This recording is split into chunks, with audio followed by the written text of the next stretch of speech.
생각해 보도록 하겠습니다. 기도합니다.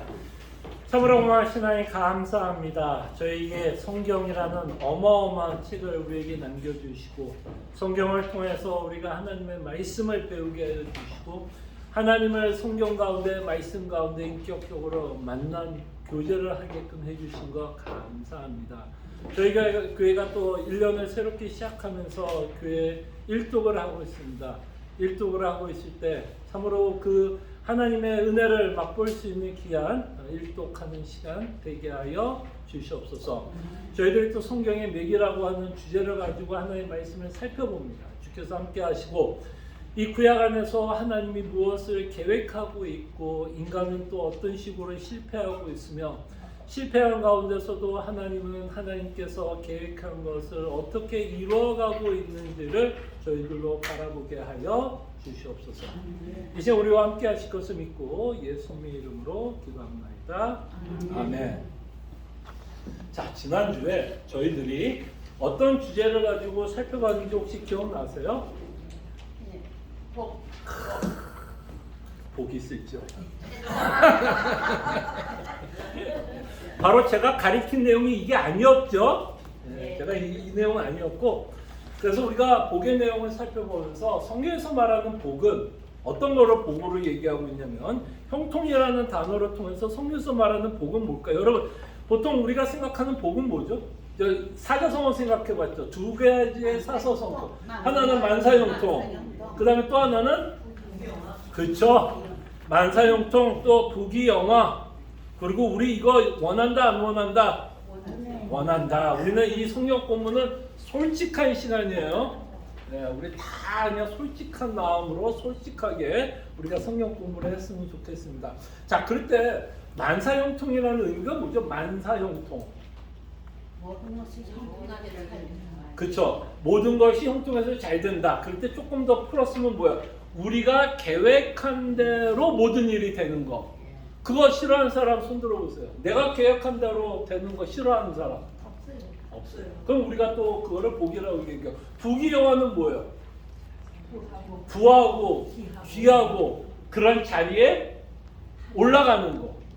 올라가는 거. 자, 그럴 때 만사형통. 성경에서 우리가 형통이라는 단어 봐야 안 봐요? 형통이라는 단어가 어디에서 사용되는지 혹시 기억나세요? 여러분들이 아마 일독을 시작했으면 거의 1월 달에 읽어본 사람 중에 한 사람의 내용 가운데 형통이라고 하는 단어가 한 장에 두 번 나오고 있는 걸 보게 돼요. 누구 얘기인지 아세요? 창세기. 그렇죠. 요셉의 스토리에 보면 형통이라는 단어가 나오는데 하나님이 누구와 함께 있어서 요셉과 함께 있어서 형통하다 그러는데 그 요셉은 어디에 있었는지 혹시 기억나세요? 요셉이 어디 있을까요?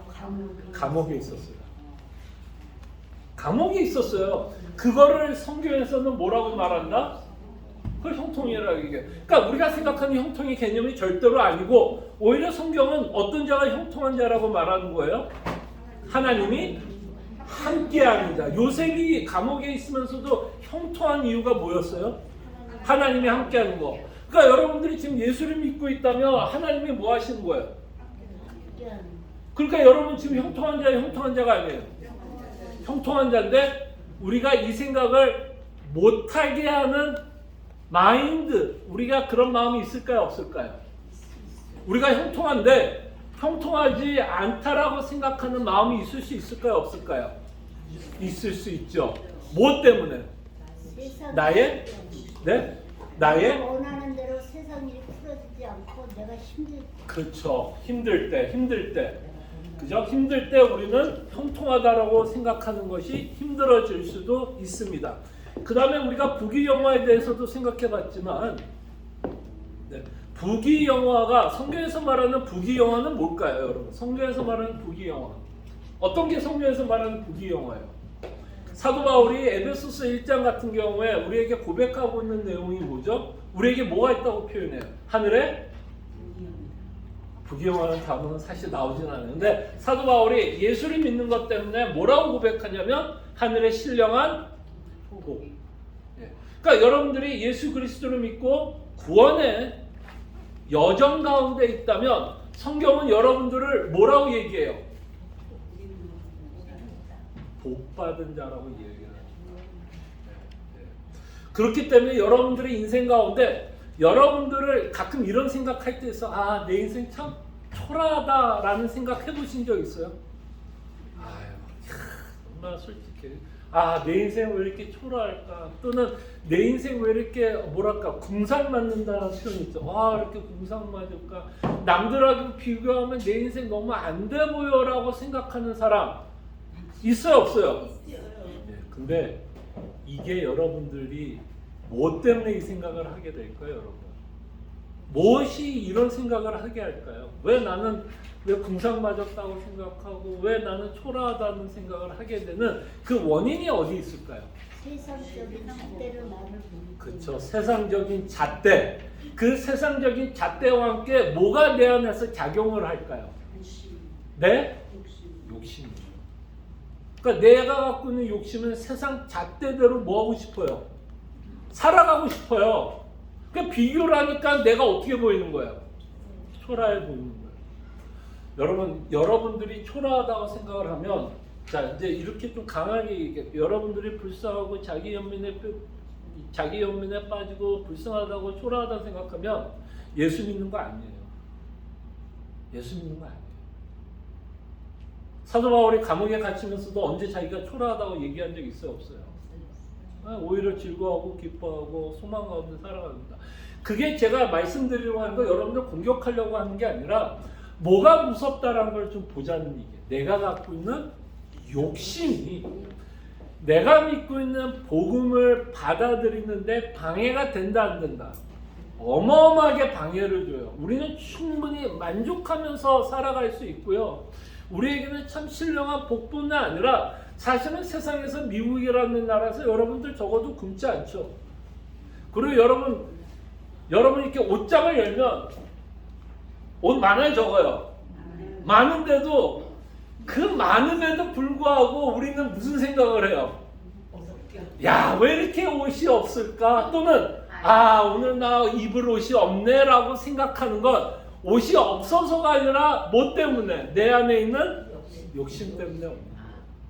저는 옷에 대해서 그렇게 생각하지 않고요. 저는 뭐를 열 때 그 생각을 할까요? 냉장고를 열 때. 냉장고를 딱 연 순간 왜 우리 집은 먹을 게 없어? 사실은 먹을 거 없지 않습니까? 가득 있어요, 가득. 근데 결국은 뭐예요? 먹을 게 없는 게 아니라 내가 먹고 싶은 게 없는 거죠. 내 욕심, 내 탐욕에 맞는 음식이 없어서 그런 거지 먹을 건 언제 있어요. 그러니까 우리의 문제는 뭐냐면 여러분과 제가 만족을 못하는 건 복음의 문제가 아니에요. 여러분들이 복음을 몰라서 만족을 못하는 것도 아니고 그 신령한 복을 몰라서 하나님께 찬송과 영광을 기쁨을 갖고 못 사는 게 아니라 우리 안에 뭐? 욕심 때문이에요. 그렇기 때문에 성경은 뭐에 대해서 그렇게 강하게 얘기할까요? 우리 안에 있는 욕심을 죽이라고 얘기해요. 예. 그러니까 여러분들과 제가 예수를 믿는데 가장 큰 방해꾼은 내 안에 있는 욕심이에요. 욕심이 복음을 만족하지 못하게 하기 때문에. 그래서 지난주에 우리가 복에 대해서 생각했고요. 오늘은 여러분들과 함께 이 복에 대해서 잘 이해하고 있는지를 이해하기 위한 응용 문제를 하나 풀어볼게요. 자, 핸드아웃에 보면 요한일서 3장 17절에 보면 두 개가 적혀있네요. 요한일서 3장 17절에 보면 하나님이 성도들에게 이것을 요구해요. 자, 한번 읽어드릴게요. 누가 이 세상의 재물을 가지고 형제의 궁핍함을 보고도 도와줄 마음이 닫으면 하나님의 사랑이 어찌 그 속에 거하겠느냐. 자, 이 본문은 굉장히 너무 직접적인 이건 뭐 해석할 게 있어요, 없어요? 이거는 해석할 게 없는 내용이에요. 주변에 살다 보면 궁핍한 사람이 있어요, 없어요? 힘든 사람이 있어요, 없어요? 내가 도와줄 사람이 있어요, 없어요? 도와줄 사람이 언제나 있다라는 거예요. 근데 이 구절을 지키는 건 쉬울까요, 어려울까요? 자, 그걸 생각해보고 왜 어려울까를 좀 생각해보자. 자, 궁핍한 형제를 위해서 뭐를 하라고요? 내가 갖고 있는 재물을 궁핍한 형제를 위해서 사용하라고 얘기하는데 왜 그게 힘들까요, 여러분? 힘든 이유를 한번 생각해 보자고. 사랑보다 욕심이 앞서니까. 그렇죠. 뭐에 대한 욕심이에요? 결국 뭐에 대한 욕심이에요? 내가 갖고 있는 재물에 대한 욕심이에요. 그렇기 때문에 재물이 많은 사람들은 뭐라고 말하냐면 내가 재물이 많아도 그저 내 통장에 10밀리언 달러가 있다고 쳐도 내가 욕심이 많으면 그 10밀리언 달러가 나에게 만족이 될까요? 불만족이 될까요? 욕심이 더 크면 불만족스러울 수밖에 없어요. 욕심이 그만큼 무서운 거예요. 그럼 10밀리언 달러를 갖고 있어도 자신은 불만족이고 뭐라고 느낄까요? 그 돈이 나에게는 여전히 부족하다라는 생각을 하게 되고 내가 부족하다라는 생각이 들면 내 옆에 있는 형제가 힘든 거에 대해서 내 돈을 쓰고 싶은 마음이 들까요? 안 들까요? 10밀리언 달러가 있어도 그 형제를 위해서 돈을 풀지 않아요.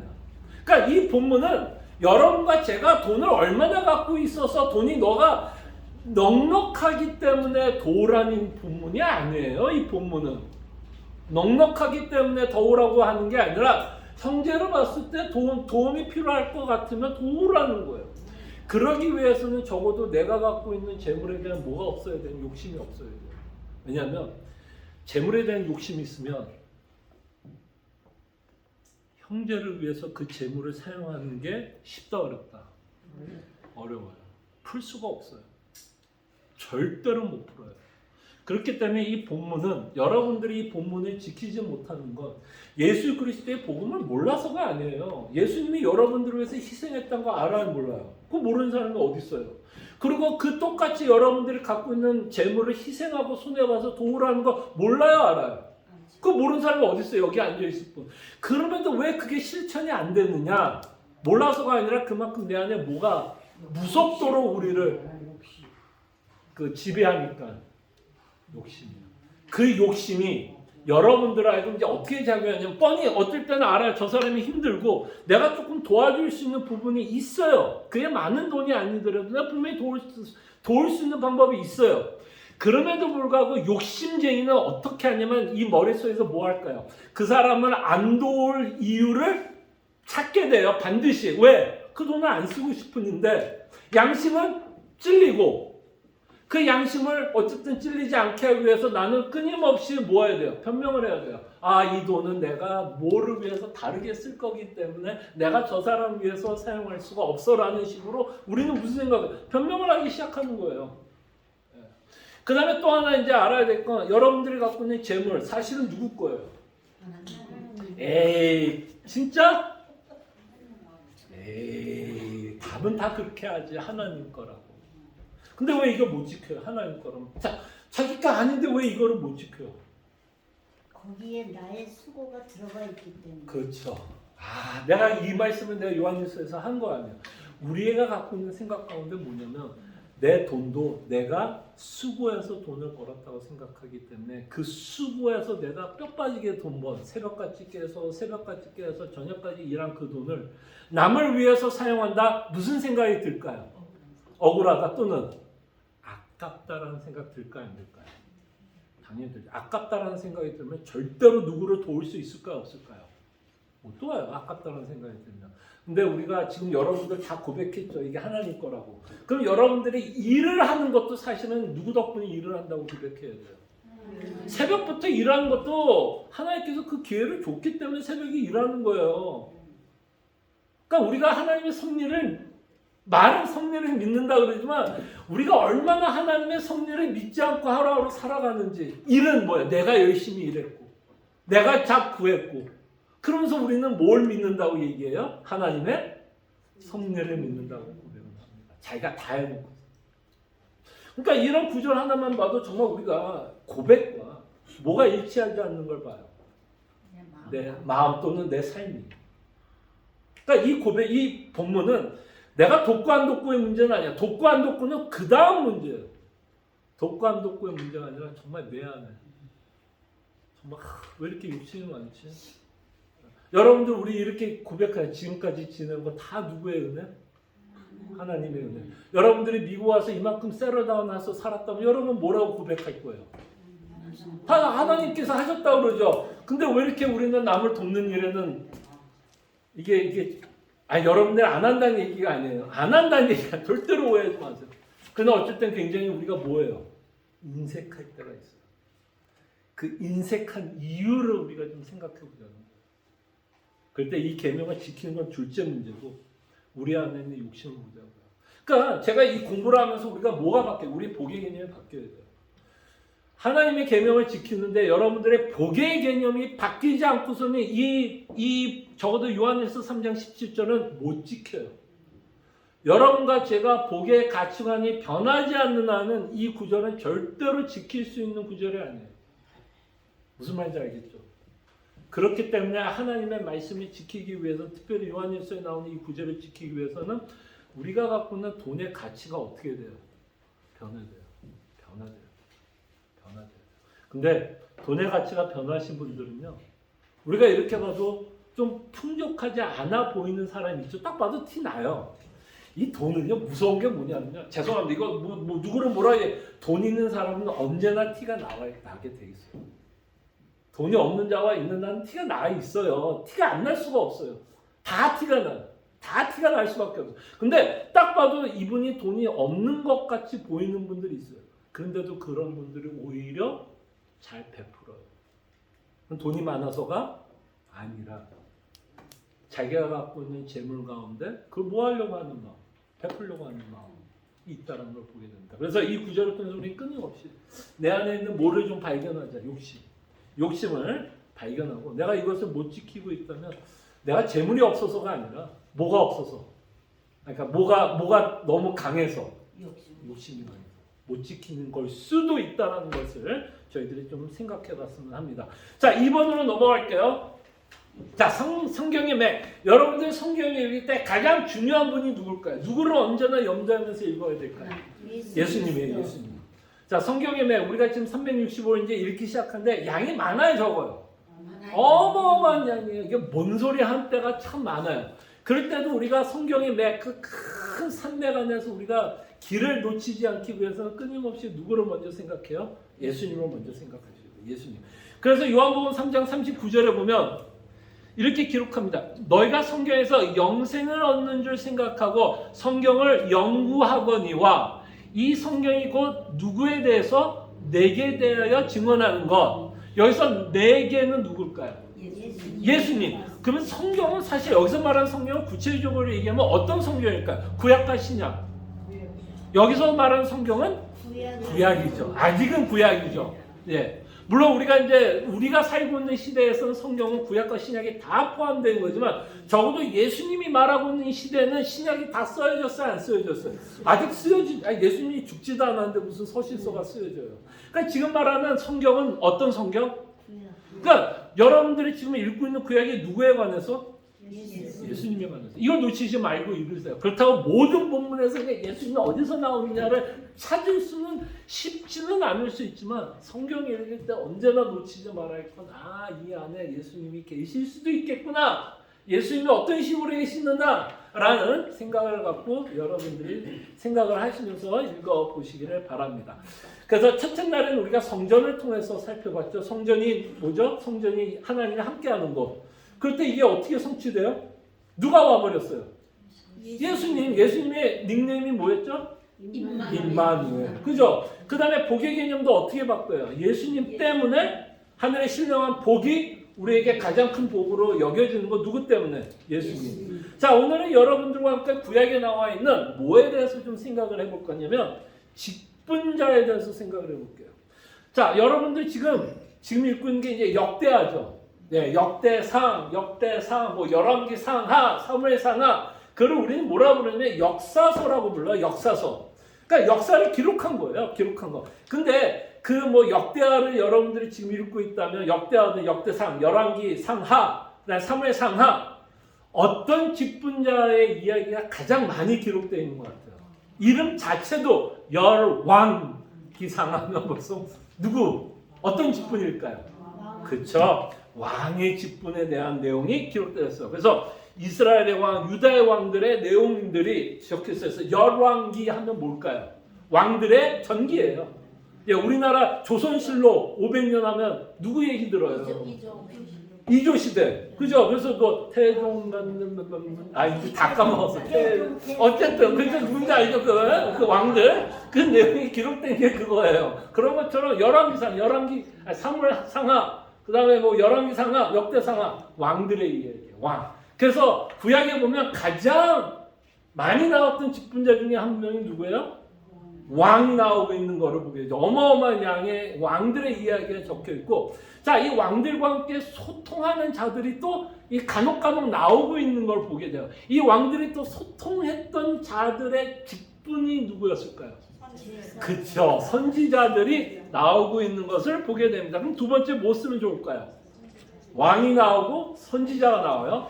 자, 그 다음에 이미 여러분들도 알다시피 이제 여러분들이 어느 책을 읽었을 때 이 직분에 대해서 많이 공부하게 되냐면 특별히 레위기. 한참 됐어요. 뭐 레위기가 기억이 안 날 수도 있지만 여러분들이 레위기를 읽었어요. 물론 출애굽기에서도 그 얘기가 나죠. 레위기에 나오면 어떤 직분에 대한 이야기가 가장 많이 적혀 있을까요? 레위기. 그렇죠. 제사장. 자, 그래서 오늘은 이 세 가지 직분에 대해서 우리가 생각해 볼 거예요. 첫째는 누구? 왕, 선지자, 제사장. 그럴 때 하나님이 왜 이 왕, 선지자, 제사장을 주고 있는 이유에 대해서 우리가 생각해 보겠습니다. 자, 그러면 우리가 아까 뭐 역대상하, 뭐 사무엘상하, 뭐 그렇게 해서 우리가 왕에 대해서 봤지만 이 왕이 처음으로 등장하는 곳이 어딜까요? 여러분, 이게 왕이 처음으로 등장하는 곳이 어딜까요? 자, 처음 하면 무조건 여러분들 무슨 생각합니다. 성전 했을 때도 처음 하면 그게 성막이었고 성전이 아니었죠. 그 하나님이 진짜 처음으로 함께 하셨던 곳이 어디예요? 에덴 동산이에요. 자, 지금도 여러분들 직분자 하면 우리가 열왕기 상무에만 왕이 나온다고 생각하지만 사실은 이 직분자들은 이미 어디에 나타나고 있을까요? 어디에? 창세기 또는 에덴 동산에 있었던 누굴까? 에덴 동산 하면 생각나는 사람 딱 두 사람밖에 없을 거 아니에요. 그 중에 죄송하지만 여자는 뺀다면 누구 남은? 아담 하나 남죠. 그래서 아담의 하나님께서 아담을 또 창조했을 때도 성전의 개념이 있었죠. 아담이 누구와 함께 있었어요? 하나님과 함께 있었던 것처럼 이 아담의 모습을 통해서 우리는 이 세 개의 직분을 갖고 있었다는 것을 이미 보게 됩니다. 자, 이 내용에 대해서 로마서 5장 14절을 한번 볼게요. 자, 하나님의 세 직분하면서 제가 로마서 5장 14절 봤죠.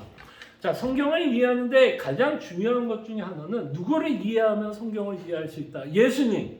그 다음에 또 한 사람이 있어요. 또 누굴까요? 그 아담이에요. 왜 아담이 중요하냐면 사도 바울이 로마서 5장 14절에 뭐라고 그래요? 자, 그러나 아담으로부터 모세까지 아담의 범죄와 같은 죄를 짓지 않은 자들까지도 사망의 왕노릇하였나니, 자, 이 아담에 대해서 사도 바울이 뭐라고 그래? 아담은 오실 자의 모형이라. 그러면 여기서 말하는 아담은 오실 자는 우리는 이미 알고 있죠. 아담은 누군지 모르겠지만 우리는 알아요, 몰라요? 누굴까, 이 오실 자는? 그렇죠. 오실 자의 모형. 그러면 우리는 이 아담이라고 하는 자를 통해서 우리는 누구를 보게 돼요, 이미? 예수님을 보게 돼요. 그러니까 우리가 예수님의 이야기를 위해서는 사실은 또 누구를 잘 이해해야 돼요? 아담도 잘 이해해야 돼요. 그럴 때 아담을 이해했을 때 우리는 예수님이 누군지를 알게 돼요. 왜? 아담을 통해서 누구의 그림자를 보여주고 있기 때문에. 예수님의 그림자를 보여주고 있기 때문에. 자, 그렇다면 이제 아담의 인생을 통해서 어떤 직분이 나타나느냐면 왕, 선지자, 제사장의 모습이 나타나고 있다는 것을 보게 됩니다. 자, B번을 볼게요. 이제 왕. 자, 왕이라는 단어는 나와 있지 않지만 하나님이 아담을 불렀을 때, 일을 줬을 때, 명령을 하고 있을 때 그가 왕의 직분을 갖고 있었다라는 생각을 할 수 있는 단어가 나오고 있는 걸 보게 되죠. 자, 창세기 1장 28절, 하나님이 그들에게 복을 주시며 하나님이 그들에게 이르시되 생육하고 번성하여 땅을 상에 충만하라. 그 다음에 뭐 하라고요? 땅을 정복하라. 바다의 물고기와 하늘의 새와 땅에 움직이는 모든 생물을 뭐 하라고요? 다스리라 하시니라. 뭐의 개념이에요? 왕의 개념이에요. 왕의. 단어는 안 나오고 있지만 이게 왕에게 주는, 뭐야? 왕이 하는 일이 뭐야? 땅을 정복하고 다스리는 일을 하고 있다는 거예요. 그래서 하나님은 아담을 창조했을 때 어떤 직분을 이미 주고 있는 걸 보게 돼요. 왕의 직분을 주고 있다는 것을 보게 됩니다. 그 다음에 요거는 약간 조금 더 생각해야 되는데, 아담은 또 어떤 직분을 갖게 되냐면 선지자. 어떤 의미에서 선지자일까요? 자, 창세기 2장 9절에 보면 여호와 하나님이 그 땅에서 보기에 아름답고 먹기에 좋은 나무가 나게 하시니 동산 가운데는 생명나무와 선악을 알게 하는 나무도 있더라. 이건 하나님이 누구에게 준 말씀이에요? 하나님이 누구에게 준 말씀? 아담에게 준 말씀이에요. 그러면 아담이 어떤 일을 했어야 될 것 같아요, 여러분? 아담이 받은 이 말씀을 뭐를 했어야 될까요? 적어도 아담 말고 또 한 명 있었어요, 없었어요? 하와이에게 그렇죠. 하와에게 뭐를 했어야 될까요? 전해줬어요. 그렇죠. 전해줬어야죠. 예. 그런 의미에서 아담은 어떤 직분을 수행했다라고 볼 수 있을까요? 선지자의 역할을 했어요. 그러니까 사실은 하와가 잘못한 게 아니에요. 하와가 잘못한 게 아니라 사실은 누가 잘못한 거죠? 엄밀하게 아담이 잘못한 거예요. 아담에게 주신 법이지 이게 하와에게 준 법이 아니거든요. 그러니까 아담은 하와에게 뭐라고 그랬을까요? 만약에 선악을 알게 하는 나무를 먹게 되었어도 아담이 하와를 뭐 했어야 돼요? 책망을 했어야죠. 그러면 안 된다고 했어야 되는데 그 일을 하지 못하고 있는 모습을 보게 됩니다. 어쨌든 선지자. 그 다음에 이제 디버는 약간 이제 그가 또 어떤 직분을 했다라고 말을 하게 되죠? 제사장의 직분인데 이 제사장 직분은 약간 흐릿해요. 명확하게 나오진 않아요. 근데 창세기 2장 15절에 보면 여호와 하나님이 그 사람을 이끌어 에덴 동산에 두어 그것을 경작했다라고 하는 이 히브리어가 섬긴다라고 하는 단어로도 번역이 가능하대요. 근데 이 섬긴다라고 하는 이 단어가 레위기나 제사장들이 제사를 할 때 사용했던 단어가 이 섬긴다라고 하는 단어와 유사하대요. 그렇기 때문에 아담이 어떤 직분도 하고 있었다? 제사자의 직분을 했다라고 말할 수 있는데 이 부분은 여러분 조금 저도 약간은 의심스럽기는 해요. 아까 부분은 왕이다 선지자라는 부분은 조금 명확하게 생각할 수 있는데 제사장 부분은 약간 의심스러워요. 근데 제가 왜 이게 의심스럽다라고 얘기하냐면 이때는 사실은 제사장이 필요했을까요? 필요하지 않았을까요? 어떤 의미에서? 엄밀하게 얘기하면 필요하지는 않았어요. 왜? 뭐예요? 이거 지금 아담에게 주는 이 법들은 뭐 하기 전이에요? 재짓기 전이잖아요. 그러니까 사실은 명확하게 제사장의 일이 필요하지는 않았던 시기였기 때문에 명확하게 나오지는 않지만 어떤 분들은 이 단어를 가지고도 충분히 아담이 제사장의 직분을 갖고 있었다라고 이야기를 하시는 분들도 있게 된다는 것을 생각해 보시기를 바랍니다. 자, 그럴 때 아담은 어떻게 했죠? 아담은 어떻게 했어요? 자신이 갖고 있던 직분을 성실하게, 온전하게 하나님께서 원하는 그 직분을 행했나요? 행하지 못했나요? 행하지 못했죠. 선지자로서 말씀을 갖고 하와를 책망했어야 되는데 하지 못했고 사탄을 어떻게 했어야 될까요? 사탄이 와서 꼬셔도 뭐 했어야 돼요? 그 정복을 했어야죠. 쫓아내든지 뭔가를 했어야죠. 그러나 아담은 거기에 속아서 선과 악을 알게 하는 열매를 먹게 되므로 하나님이 그에게 주신 직분을 성실하게 행하지 못하고 그로 말미암아 아담은 죄를 짓고 있는 모습을 보게 됩니다. 자, 이 직분에 관해서도 사실 그 역사가 이대로 끝나나요? 역사가 끝나나요? 아니면 하나님은 또 이스라엘 역사 가운데 직분자들을 또 다시 세우나요? 다시 세워. 거기에 우리가 또 뭐가 있다는 걸 보게 돼요. 복음이 있다는 걸 보게 돼요. 왜냐면 하나님이 더 이상 세울 필요 있어요, 없어요? 그대로 아담이 실패한 대로 인류의 역사도 그대로 끝낼 수 있었는데 하나님은 다시 한번 출애굽 사건을 통해서 직분자들을 세우고 있다라는 이것이 뭐예요? 이것이 복음이라는 거예요. 이 일을 통해서 이제 하나님이 뭐를 준비해요? 아까 말한 것처럼 아담이 뭐라고요? 오실 자의 모형이라면 구약을 통해서도 끊임없이 이 준비하고 있는 예수님을 준비하고 있는 모습들이 구약 안에서 나타날까요? 나타나지 않을까요? 나타나겠죠. 그래서 이제 신명기를 통해서 하나님이 이제 뭐를 준비하고 있는 거를 보겠냐면 A번에 보면 왕을 준비하고 있고요. 선지자들을 준비하고 있고요. 그 다음에 또 누구를 준비하냐면 제사장들을 다시 한번 준비하는 것을 보게 됩니다. 그래서 A번에 보면 왕을 준비, 신명기 17장 14절 17절에 보면 제가 한번 읽어드릴게요. 좀 길긴 한데요. 내가 내 하나님 여호와께서 내게 주신 땅에 이르러 그 땅을 차지하고 거주할 때에 만일 우리도 우리 주위의 모든 민족들 같이 우리 위에 왕을 세워야겠다는 생각이 나거든 반드시 내 하나님 여호와께서 택하신 자를 내 위에 왕으로 세울 것이며 내 위에 왕을 세우려면 내 형제 중에서 한 사람을 할 것이요 내 형제 아닌 타국인을 내 위에 세우지 말 것이며 그는 병마를 많이 두지 말 것이며 병마를 많이 얻으려고 그 백성을 외국으로 돌아가게 하지 말 것이니 이는 여호와께서 너에게 이르시기를 너희가 이후에 그 길로 다시 돌아가지 말 것이라 하셨음이며 그에게 아내를 많이 두어 그의 마음이 미혹되게 하지 말 것이며 자기를 위하여 은금을 많이 쌓지 말 것이니라. 그래서 이 구절을 통해서 우리가 뭐를 볼 수 있죠? 하나님이 뭐 할 거를 약속하는 거예요. 왕을 세울 것을 말씀하는데 이 왕들이 반드시 하지 말아야 할 것도 기록하고 있습니다. 근데 여러분 혹시 이걸 읽으면 이스라엘 왕들이 이대로 하는 거 알아요? 이대로 해요. 이대로 해요. 똑같이 해요. 많은 여인들로 부인을 삼아요. 대표 중에 얘가 누구예요? 솔로몬. 그 다음에 왕들이 또 뭘 하는 줄 알아요? 아니 유대인들만 결혼하는 게 아니죠. 또 이방인들. 자 생각해보세요. 왜 하나님이 이방인들과 결혼하지 말라고 왕들에게 말을 했을 것 같아요? 여기는 나오지 않지만 이방인들과도 결혼하지 말라고 그래요. 그 이유가 뭐였을 것 같아요? 그럼요. 우상이 들어올까 봐. 예. 우상이 들어올까 봐 대한 그 경계로 하나님은 왕들을 세우지 말라고 해요. 그 다음에 그들은 은금을 많이 거두었어요? 안 거뒀어요? 많이 거뒀고 병마, 군인을 세웠어요.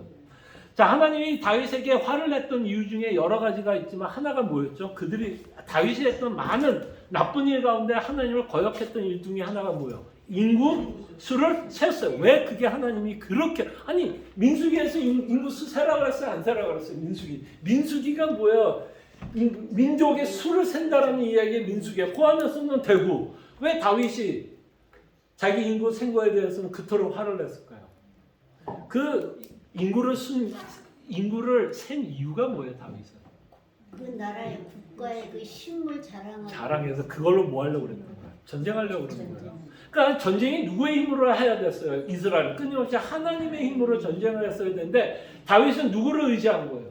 군인들을 의지한 거예요. 내가 갖고 있는 지금 말하는 것이 내가 갖고 있는 병력, 내가 갖고 있는 힘 이게 하나님이 싫었던 거예요.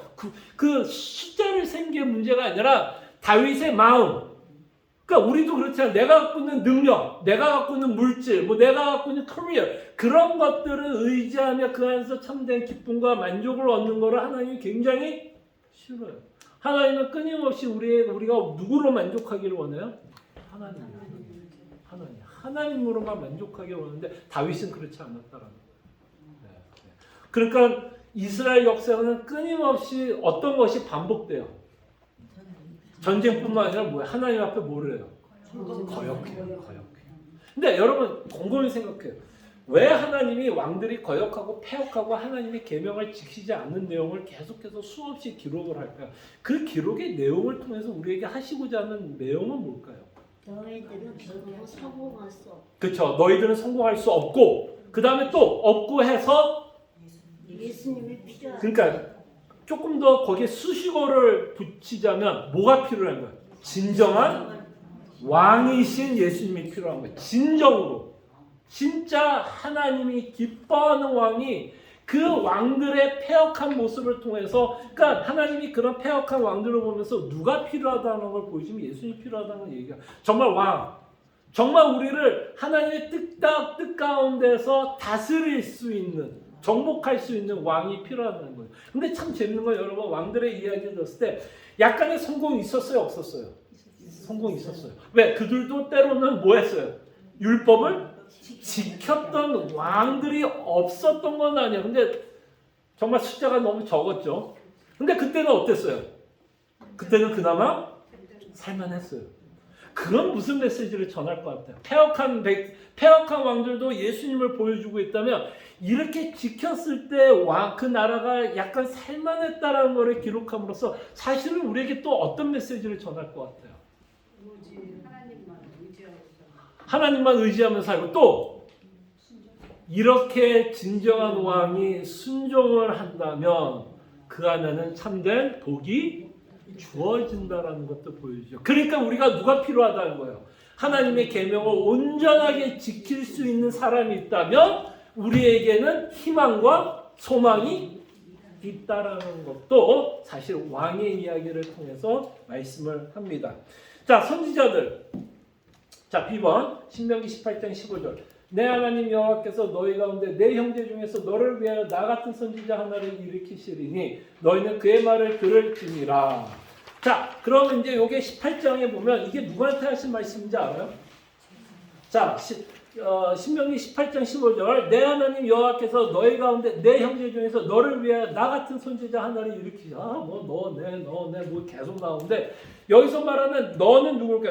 나와 같은 선지자 하나를 일으킨다 할 때 나는 누굴 것 같아요? 여기서는 이 본문에서는 이 신명기를 누가 쓰고 있어요? 사람. 모세가 쓰고 있죠. 여기서 말하는 나와 같은 선지자는 모세예요. 여러분 성경에서 말하는 최초의 최초의 선지자는 아담이기도 하지만 공식적으로 공식적으로 첫 번째 선지자는 누굴 것 같아요? 모세잖아요. 왜? 모세가 뭐를 해요, 여러분? 뭐를 하죠? 모세 오경을 쓰잖아요. 그거 쓴 사람이면 어떤 자일까요? 하나님의 계시를 받고 쓰는 자라면 모세가 누가 돼요? 어떤 직분을 감당하고 있다고 하나요? 선지자예요. 그래서 우리가 이제 아담을 통해서 선지자의 모습을 보지만 사실은 성경에서 말하는 공식적인 첫 번째 선지자는 모세라는 걸 보게 돼요. 그러니까 우리가 이제 앞으로 이제 선지서 읽을 거냐 그 선지서들이 첫 번째 선지자들이 아니라 누구예요? 모세가 원형이 되어서 모세와 같이 하나님의 말씀을 듣고 이제 그 이스라엘 민족에게 전하고 있다라는 것을 보게 됩니다. 그 다음에 이제 제사장을 준비하죠. 신명기 18장 1절 레위 제사장과 레위의 온 지파는 이스라엘 중에 분깃도 없고 기업도 없을지니 그들은 여호와의 화제물과 기업을 먹을 것이니라. 아멘. 그래서 이 내용을 통해서 하나님은 실패했던 아담에게 다시 한번 이스라엘의 민족을 통해서 세 가지 직분을 다시 한번 허락하고 있는 걸 보게 되죠. 왕, 제사장, 선지자들을 보게 됩니다. 그러나 우리가 조금 전에 살펴본 것처럼 왕은 망했어요, 안 망했어요? 해왔겠죠. 하라는 거, 하지 말라는 거 그대로 다 지킵니다. 참 재밌어요. 야, 하나님은요, 1획도 안 틀려, 인간에 대해서. 1획도 안 틀려. 그냥 하지 말라고 이야기했더니 그대로예요. 자, 그러면서 이제, 요거는 적지는 않았지만, 예레미야 6장, 8장, 예레미야 33장에 보면, 제사장과 선지자들도 어땠을 것 같아요? 여러분들이 알고 있는 다니엘 하는, 하지만, 선지자들이 다니엘만 있었을 것 같아요. 수많은 선지자들이 그 당시에 사역을 하고 있었어요. 우리가 알고 있는 대표자 다니엘, 이사야는 굉장히 어진, 좋은 선지자라고 생각하지만 예레미야 6장 13절에 보면 이렇게 말해요. 이는 그들이 작은 자로부터 큰 자까지 다 탐욕을 부르며 선지자로부터 제사장까지 다 거짓을 행합니다. 그러니까 예레미야는 그 당시에 사역을 했던 선지자나 제사장들이 다 탐욕을 인해서 자기의 재산을 불렸다라고 말씀합니다. 8장 10절에 가도 그러므로 내가 그들의 아내를 타인에게 주겠고 그들의 밭을 그 차지할 자들에게 주리니 그들은 가장 작은 자로부터 큰 자까지 다 욕심을 내며 선지자로부터 제사장까지 다 거짓을 행합니다. 자, 뭐 했다고요? 선지자들, 제사장 다 자기 욕심대로 재산을 탕진하면서 살았다라는 것이 이들의 문제였어요. 그러니까 사실은 아담이 실패했던 것처럼 앞으로 세워지는 모든 선지자와 왕, 제사장들은 뭐 할 수밖에 없을까요? 실패할 수밖에 없어. 왜? 그 안에 뭐가 있으니까. 욕심, 죄가 있기 때문에 그들은 절대로 성공할 수가 없어요. 그렇기 때문에 우리에게 필요한 분은 누구예요? 이 직분을 성실하게 하나님이 원하신 대로 계명을 지키면서 성실하게 이 직분을 행할 한 사람이 이 땅에 와야 된다는 내용을 보게 됩니다. 그래서 성취의 내용이 이제 우리가 잘 아는 것처럼 예수님이 성취를 해내십니다. 자, 그 내용이 이제 마태복음의 1장 16절 한 구절만 간단하게 볼게요. 야곱은 마리아의 남편 요셉을 낳았으니 마리아에게서 누구라고요? 그리스도라 칭하는 예수가 나시니라. 이 그리스도라고 하는 이 단어가 헬라어인데요. 이거를 히브리어 말로 바꾸면 무슨 단어인지 아세요 혹시? 여러분들 굉장히 잘 아는 거야. 그 맨날 우리가 또 크리스마스 때 맨날 부르는 무슨 노래죠? 바하의? 맞죠? 바하 메시아 맞죠? 할렐루야 그 메시아 핸델의 메시아. 바하가 이거 좀 지워주세요. 내가 바하라고 그랬어요. 핸델이에요? 이거 좀 무식이 다 타고났네. 바하의 메시아가 아니라 핸델의 메시아입니다. 맞죠? 핸델. 거기 보면 이제 메시아. 그게 이제 그리스도라고 하는 헬라어를 히브리 말로 번역을 하면 메시아고, 메시아라는 단어가 어떤 의미인지 알아요? 기름 부은 자. 이 기름을 붓다. 구약에서 기름을 붓다가 언제 기름을 부을 것 같아요? 왕을 세울 때. 그죠? 그랬을 때 이게 뭐야? 직분 자를 세울 때 기름을 부으면서 이 사람이 메시아라고 그래요. 그럼 이제 예수님이 그리스도라고 하는 또 닉네임. 예수님이 닉네임이 너무 많아. 아까 말했던 임마누엘도 되고, 지금 보는 것 중 그리스도 되고, 뭐 요한복음에 보면 뭐라 그러죠? 목자라고도 표현하고, 뭐 떡이라고도 표현하고, 그 수많은 단어들이 우리가 믿고 있는 예수 그리스도가 누구인지를 설명하고 있는 단어예요. 자, 그러면 예수님이 그리스도라 그러면 이분은 무엇을 성취하시기 위해서 오신 거예요?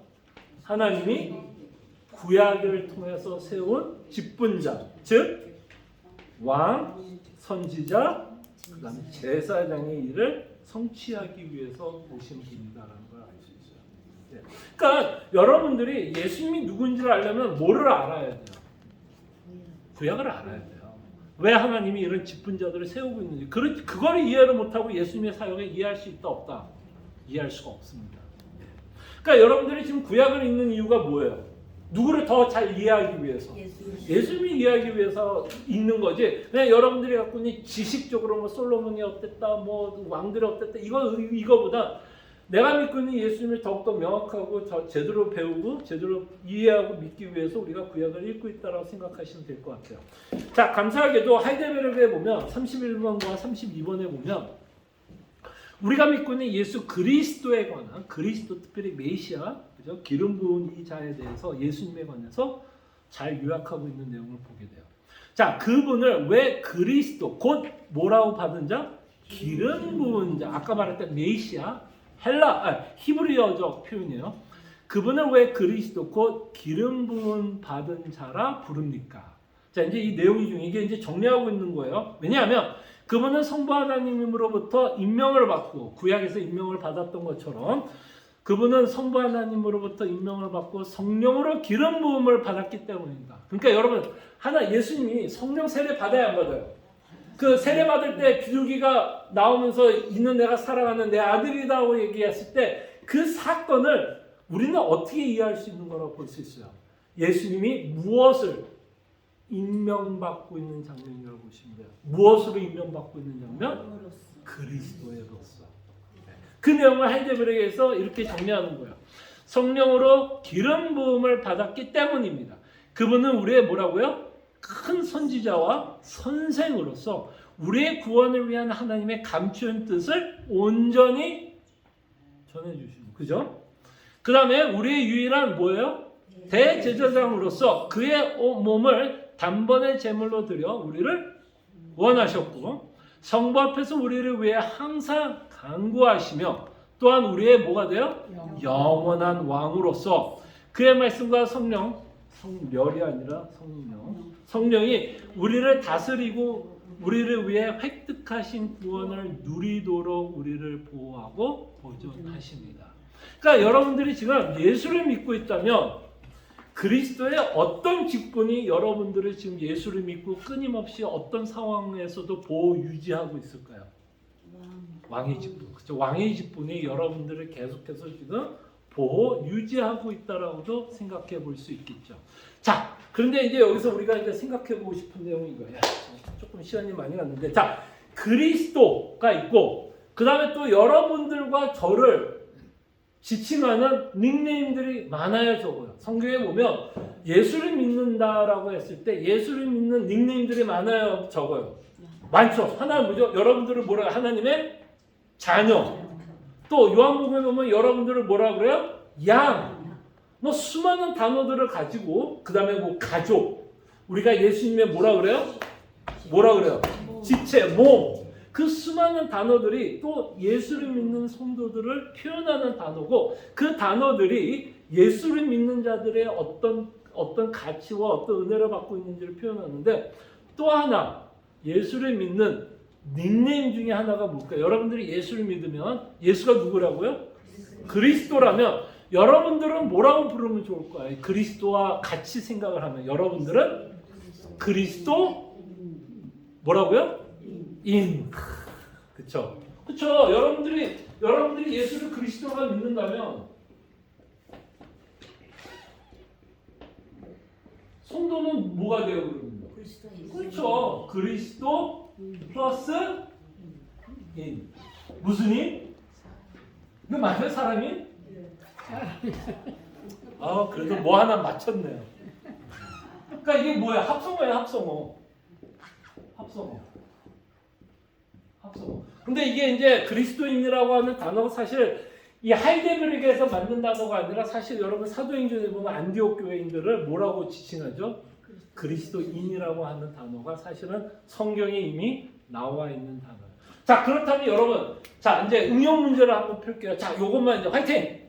자, 화이팅! 자, 여러분들이 그리스도인이라 그러면 뭐하고 연관이 되어 있는 단어예요? 누가? 이거와 연관이 된, 예수와 연관이 되고 특별히 어떤 단어가? 자, 여러분들이 그리스도인이라면 여러분들도 이 땅에 살아가면서 어떤 직분을 행하면서 살까요? 안 살까요?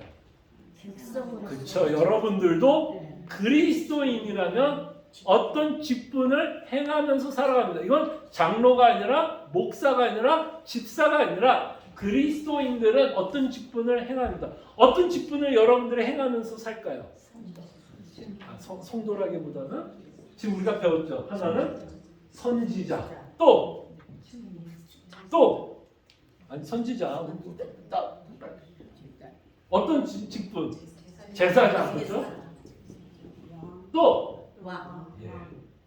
이런 직분을 여러분들도 사실은 행하면서 사는 거예요. 여러분들이 이 직분을 행하면서 살고 있었는지 아셨어요? 여러분들이 예수를 믿으면 이 직분을 행하고 있어요, 사실은.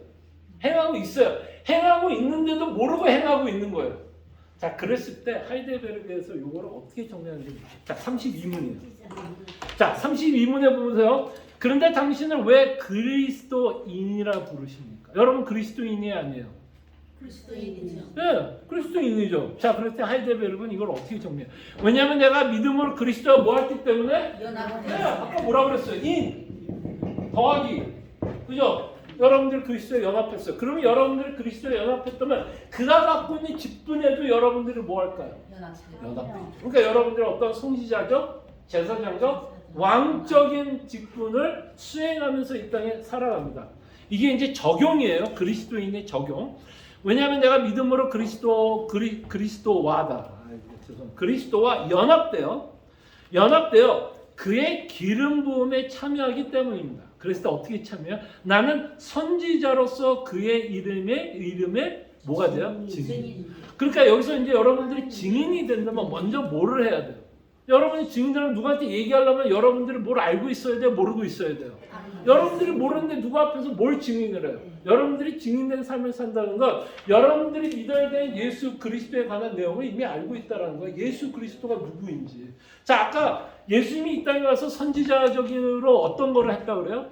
그분은 우리의 큰 선지자와 선생으로서 우리의 구원을 위한 하나님의 감추신 뜻을 온전하게 전했다라고 얘기하죠. 그 전한 걸 여러분들이 알아요, 몰라요? 전한 걸 알아요, 몰라요? 예수님이 이 땅에 왜 왔고 십자가에 왜 죽었고 왜 부활했고 왜 승천했는지를 알아요, 몰라요? 그럼 여러분들이 일단 어떤 자의 삶을 사는 거예요? 선지자의 삶을 사는 거고, 여러분들이 믿고 있는 예수에 대해서 여러분들은 누군가에게 시어를 한다면, 그죠? 내가 믿고 있는 예수님, 내가 믿고 있는 예수님이 누군가 시어를 한다면 여러분들도 지금 어떤 자의 삶을 사는 거예요? 여러분들이 지금 선지자적인 삶. 그러니까 우리가 이렇게 앉아가지고 제가 어떻게 보면 지금 뭐 하고 있는 것 같아요? 선지자는 아니죠. 선지자적인 기능을 하고 있는 거죠. 왜 예수 그리스도의 복음을 전하고 있고, 여러분들도 앉아서 이런저런 얘기하다가 막 복음의 이야기하고 내가 예수 믿는 것 때문에 너무 기쁘다 막 이런 얘기를 막 하면 여러분들도 뭘 하는 거예요? 그 선지자적인 기능을 하는 거예요. 무슨 말인지 알겠죠? 그러니까 지금 여러분들이 선지자적인 기능을 하고 있어요. 그죠? 그 다음에 제사장으로서 나 자신을 감사의 산 제물로 드리고. 그러니까 여러분과 제사장이 했던 일이 뭐죠? 하나님께 감사의 제사를 드리죠. 제사를 하나님께 드리는데 여러분들과 저는 그리스도를 말미암아 여러분과 제가 하는 일이 뭐예요? 어떤 제사? 여기 보면 돼요. 무슨 제사? 자, 그러면 이제 이번 주에 이제 여러분 숙제예요. 이제 가족들하고 만나면 여러분들은 어떤 이야기 많이 하세요?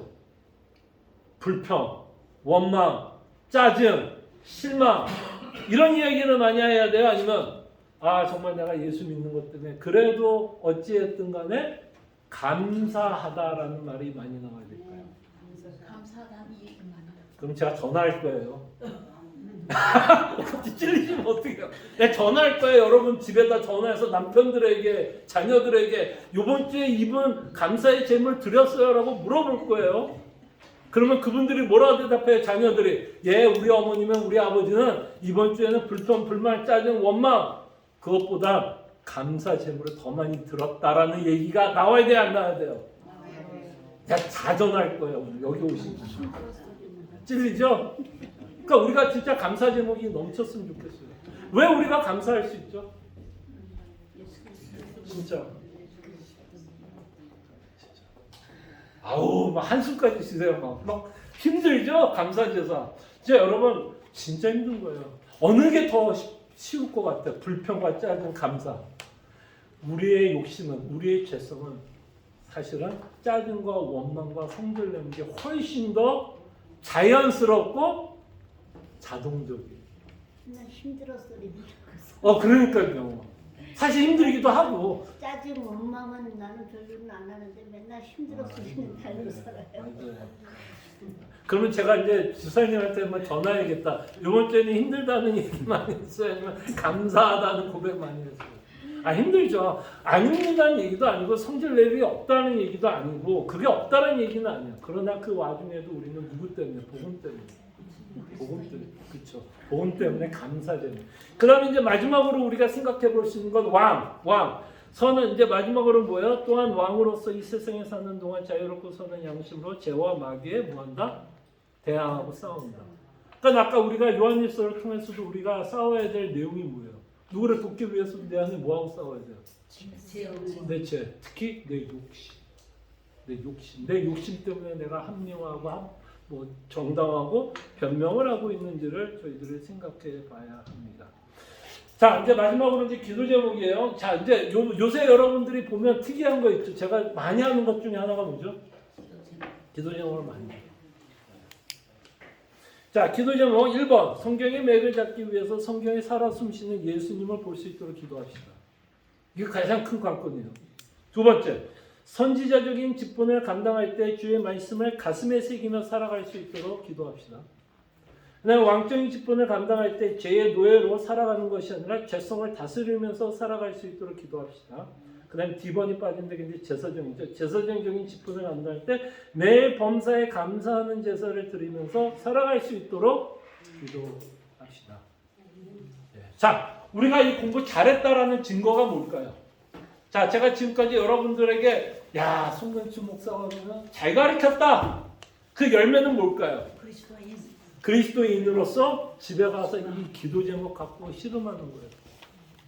주님 정말 그리스도인답게 살아갈 수 있도록 감사의 제사, 선지자적인 기도, 그 다음에 또 마지막으로 왕적으로 내 죄성과 싸울 수 있도록 뭐 할 수밖에 없어요. 기도합니다. 오케이. 그럼 우리가 기도 제목 나눴으니까 우리 잠깐이나마 좀 이 본문을 저희가 했던 기도의 성경 공부를 좀 기억하고 제가 나눠줬던 기도 제목을 저희들이 기억하면서 하나님께 잠깐이나마 또 기도하면서 저희가 성경 공부 마치도록 하겠습니다. 함께 기도하죠. 사랑하는 풍성하신 주님, 이 시간 우리가 기도합니다. 정말 이 그리스도인이라는 것을 우리를 기억하게 할 때 저희들이 정말 선지자적으로 주의 말씀을 내 마음속에 언제나 새기면서 살아가게 해주시고 주의 말씀이 우리 마음에 새겨졌을 때 참으로 하나님께 감사하고 하나님께 감사의 제물을 드리면서 살아갈 수 있도록 아버지 도와주시고 참으로 우리가 왕적인 기능을 짚은 대로 살아갈 때도 주여 정말 내 안에 있는 죄를 다스리고 내 욕심과 내 정욕 우상을 끊임없이 섬기려고 하는 내 그 죄성을 죽이면서 살아갈 수 있도록 주님 은혜를 베풀어 주시기 원합니다. 주님께서 주신 이 기도 제목 계속해서 붙잡고 하나님께 기도하면서 주의 이 기도의 제목들이 내 인생 가운데서 열매 맺고 응답받을 수 있도록 주님 은혜를 베풀어 주시옵소서.